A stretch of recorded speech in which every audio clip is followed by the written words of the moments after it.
I pay good money to live here. You have absolutely no authority to close this pool, you lunatic. The city inspector seems to disagree with you. You ever have one of those moments where you realize, right in the middle of your normal, boring routine, that everything you thought was safe just wasn't? Yeah, that happened to me. I was halfway through rinsing chlorine out of my hair in the shower after a long day, figuring, hey, this is the one place I can actually shut out the world, even if it's just for 5 minutes.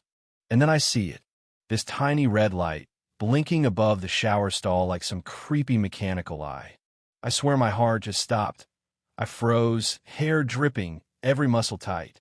I stared up at the smoke detector the HOA had just installed for safety. Only that thing was humming, like it had a secret it wanted to tell me. The sign underneath said, "Smile. You're safe." But I have never felt less safe in my entire life. Let me back up a sec. These showers, right? It's where all the kids go after swim team, where I go after a long shift at work, try to scrub off the day. It's a kind of place where you're supposed to feel invisible, you know? Like nobody's looking, nobody cares. And now, there's a little blinking circle on the ceiling making my skin crawl and my stomach twist up like old laundry. I grab my towel, don't even remember drying off, and storm right into the HOA office.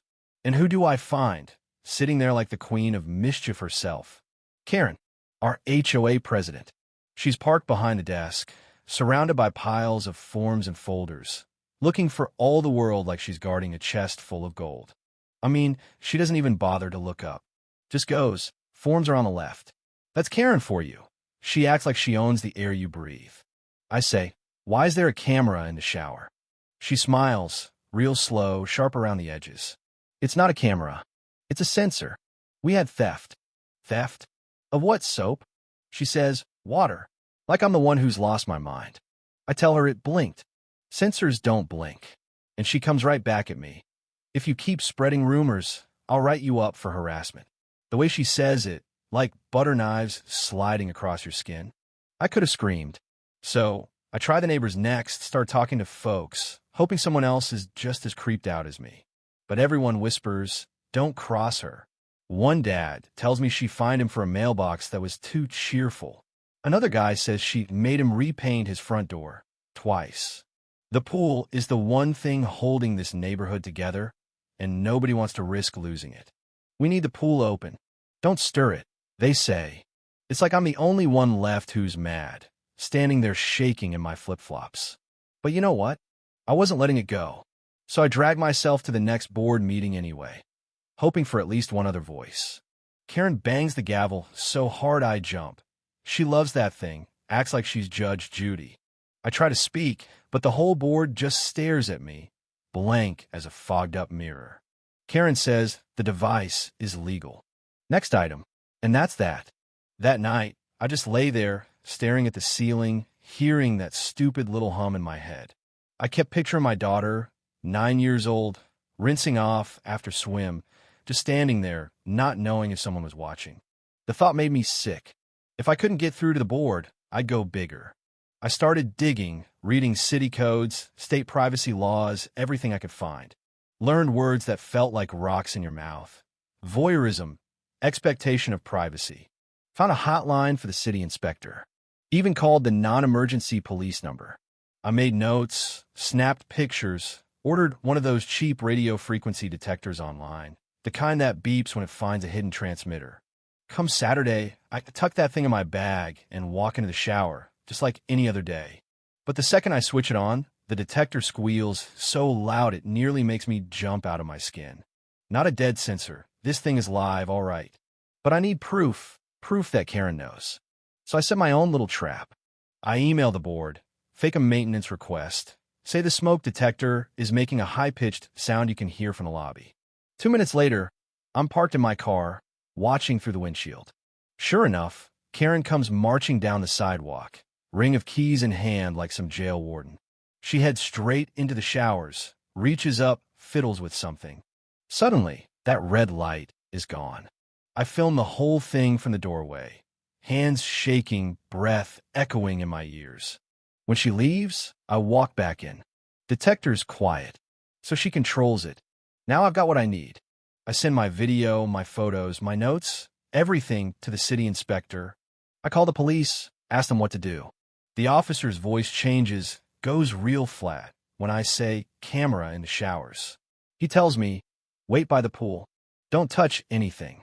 And for the first time in a week, I feel like maybe, just maybe, someone's actually listening.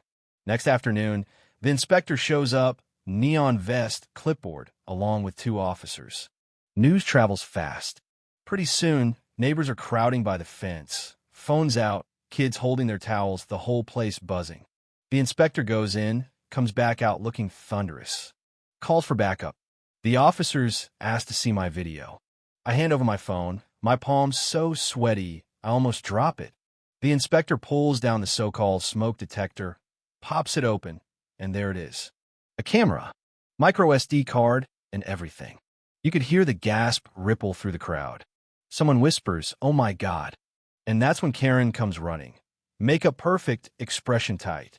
"This is a misunderstanding," she starts, voice high and quivering. The inspector just raises an eyebrow. Inside, Karen's all bluster, tries to blame the vendor, then me, then anyone but herself.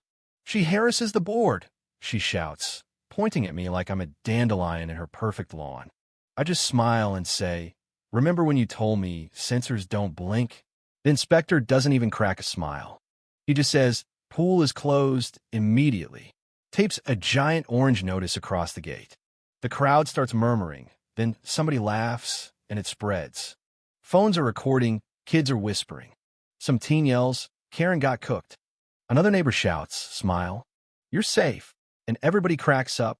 The police escort Karen into the office. She comes out looking pale, like all the power drained out of her. They don't cuff her, at least not yet, but the officer starts talking about evidence, ongoing investigation, all that official stuff. You'd think the board would circle the wagons, try to protect her, but there are holes everywhere now. Parents are upset, dads are cursing, mom's hugging me, people patting my back. This old guy shuffles over, gives my shoulder a squeeze, says, "You did good, kid." Within days, the local news grabs the story.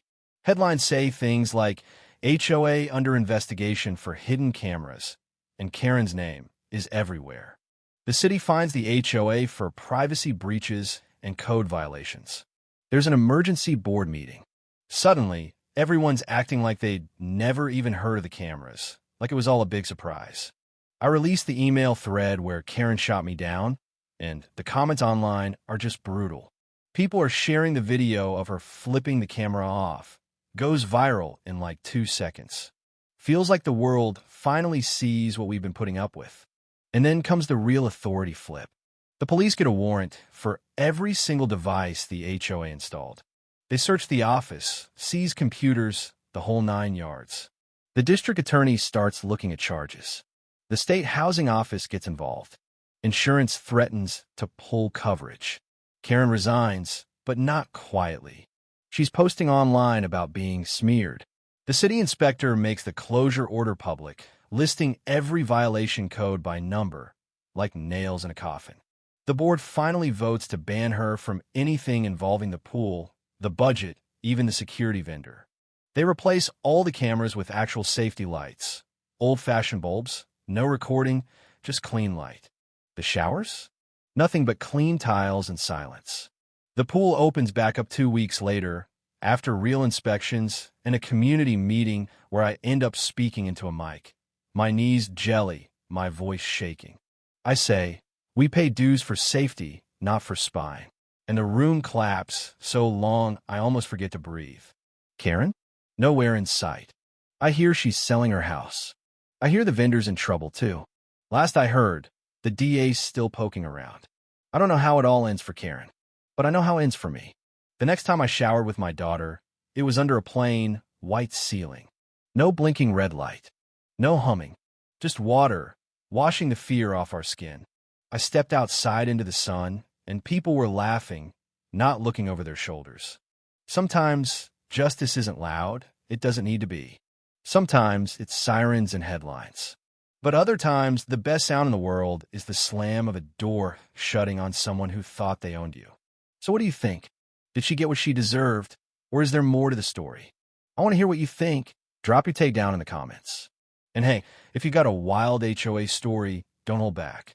This is the internet. Let's see what justice really looks like, one neighborhood at a time.